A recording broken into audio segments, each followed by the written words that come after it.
Hello everybody, my name is Josh, joshallmusic.com, Shavasana Kitty YouTube channel. This is another intermediate guitar lesson. We've been living in the key of G for the past bunch of videos. We've been connecting the chords G, E minor, C, and D. We've been doing it in a lot of different ways, and if you've been following along, fantastic. If this is your first time doing this, hopefully this may be exactly what you need. It might be way over your head. We'll find out. So, if you've been playing on one string, then you know that that each string can carry any scale, but the G major scale is what we've been talking about, and we can see them in linear fashions horizontally this way. And so now it's time to stack that up and move them in chord scales. So here we go. I'm going to focus on the three lowest strings. I'm going to spell the diatonic chords out as we go, and then we're going to transfer that to all six strings. So here we go. The first chord in the G major scale is spelled GBD. That's G major. If you do not know the notes on the neck, this is going to be pretty hard. So I recommend learning the notes on the neck while you do this, because it'll make everything a lot easier. So GBD, G, B, and D, that's a G major chord. The next chord of the G major scale is going to be spelled ACE. It begins with the A, which is the second scale degree, and then every other note, C, and then E, and that gives us A minor. So ACE is A minor.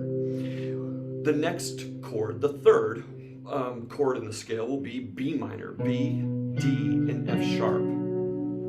The fourth chord in the scale will be C, E, and G. The fifth chord in the scale will be a D major, D, F sharp, and A. The sixth chord in the scale will be E minor, E, G, and B. Your seventh chord in the scale will be F sharp diminished, F sharp, A, and C. And then your final chord will be G major again, G, B, D. Now I'm a big fan of playing the chord above that as well, which is A minor, because I call that the turnaround chord. There's A minor right there, A, C, E, and then back down. So G major, F sharp diminished, E minor, D major, C major, B minor, A minor, and G. Now I'm going to do that again. I'm just going to say the names of the chords, and hopefully you can watch that whole little bit again and write out the spellings for yourselves, because you're going to need to know them to be able to play them elsewhere. So here we go. G, A minor, B minor, C, D, E minor, F sharp diminished, G, turnaround chord, A minor, back to G, F sharp diminished, E minor, D major, C major, B minor, A minor, and G. And that gives us our chord scale using the three lowest strings as our triad material. Next, we're going to start with the four chord, which is C, C, E, and G. And we're going to do the same thing walking up. So I'm going to go C, and then I'm going to go D major, E minor, F sharp diminished, G major, A minor, B minor, C major. I'm going to play the turnaround chord, which is a high D major, back down, C major, B minor, A minor, G major, F sharp diminished, E minor, D major, C major. Next set of strings. So this is the fourth string, the third string, and the second string. So D, G, and B. And I'm going to play this as though E minor was my first chord. So E, G, and B. So here we go. E minor, F sharp diminished, G major, A minor, B minor, C major, D major, E minor, F sharp diminished is my turnaround chord, back to E minor, and then D major, C major, B minor, A minor, G major, F sharp diminished, E minor. All right, now our last set of strings. This is the G, B, and high E strings. I'm gonna do A minor to start. So here's A minor, A, C, and E. We're gonna go A minor, B minor, C major, D major, E minor, F sharp diminished, G major, turnaround chord, A minor, sorry, turnaround chord will be B minor, and then A minor, G major, F sharp diminished, E minor, D major, C major, B minor, A minor.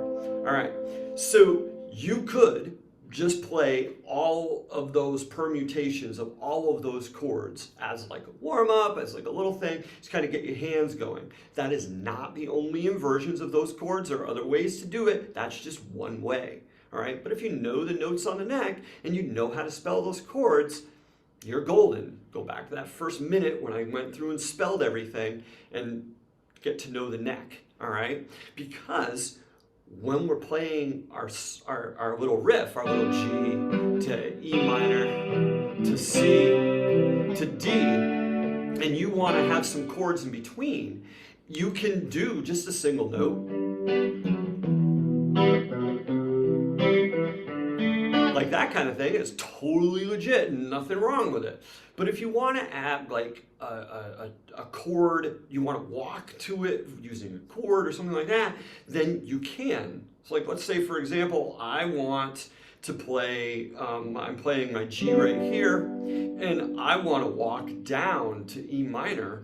I could do that. And if I want to walk down to C, I can do that. I'm going to surround, I'm going to go E minor to D. Now I've got a beautiful little riff that sounds really nice and uses the chords that we were learning in our chord scales as a way to navigate. Another way to approach that might have been to start with a G here, and I'm going to walk up to my E minor like this. I'm going to play that bar, but I'm going to walk up going G, A minor, B minor, E major, and then, well, I might as well, I could play a C right there. I could go E minor to D. I could do something like that. I could walk back down. And suddenly, I've got something that is a little bit more interesting to listen to because I'm connecting chords using the diatonic chords within my key as connecting tissue, all right? And so I think that's a worthwhile thing to practice and to just try it out for yourself, all right? So there's your lesson for today. Diatonic chords, playing them as a chord scale. This is kind of like playing on individual strings, the scale on individual strings, but just 3 strings at a time. All right? Have fun with that. Till our next lesson. See ya. Like, comment, subscribe, do all those good things, and we'll see you later. Bye-bye.